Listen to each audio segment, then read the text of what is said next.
गंगा देवी की बहू की ससुराल में पहली होली थी। मगर गंगा देवी का पुत्र और उसकी पत्नी शहर में रहते थे, क्योंकि पुत्र शहर में नौकरी करता था और गंगा देवी गांव में अकेली रहती थी, क्योंकि गंगा देवी भी एक कर्मचारी थी। बहू की शादी के बाद पहला त्योहार होने के कारण गंगा देवी अपने पुत्र और बहू के पास शहर आई हुई थी। और गंगा देवी ने बहू का ससुराल में पहला त्योहार होने के कारण बहू को उपहार देने की सोची। मगर फिर सोचा कि बहू को अपने पसंद का ही खरीदने दें, ताकि वह अच्छे से उसका इस्तेमाल कर सके। और वे सब एक मॉल में चले गए। वहां की सभी चीजें गंगा देवी को बहुत महंगी लग रही थी, मगर बहू का पहला त्योहार होने के कारण उन्होंने महंगे सस्ते का ख्याल भुला दिया और मॉल में चीजें देखने लगी। तब गंगा देवी की नज़र एक कोट पर पड़ी। यह कोट ठीक वैसा ही था जैसा उनकी सहकर्मी पहना करती थी, जिसमें वे सभी बहुत ही अच्छी लगती थी। तो गंगा देवी का भी उस कोट को खरीदने का मन हुआ। पास जाकर उसकी कीमत देखकर छोड़ दिया। गंगा देवी को लगा कि इतने रुपयों में बहू को ही खरीदारी करवा देंगे और कोट बाद में कभी ले लेंगे।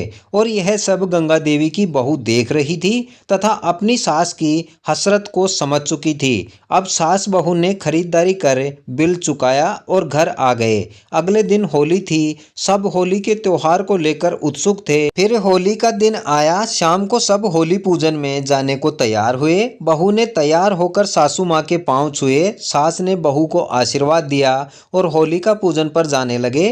तभी बहू ने अपनी सास को एक पैकेट दिया और कहा, मम्मी जी आप इसे खोलिए। जब पैकेट खोला तो सासू माँ चौंक गई। बहू ने मुस्कुराते हुए सासू माँ को मॉल में देखकर नहीं खरीदा हुआ कोट पहनाते हुए कहा, आपको यह बिल्कुल सही आ रहा है और आप पर बहुत अच्छा भी लग रहा है मम्मी जी। गंगा देवी कुछ भी नहीं बोल पाई, बस गंगा देवी की आंखें भर आई और उन्होंने अपनी बहू को गले से लगा लिया और कहा, भगवान ऐसी बहू सभी को दें। यही थी हसरत कहानी। इस कहानी से सीख मिलती है कि हमें अपने माता पिता, सास ससुर के साथ साथ सभी बड़ों का आदर और सम्मान करना चाहिए। साथ ही उनकी ख्वाहिशों का भी ध्यान रखना चाहिए। उम्मीद है कहानी आपको पसंद आई होगी और चैनल पर नए हैं तो चैनल को जरूर सब्सक्राइब कर लें तथा कहानी के बारे में अपनी राय कमेंट कर जरूर दें। और हमारे साथ बने रहने के लिए आप सभी का बहुत बहुत धन्यवाद।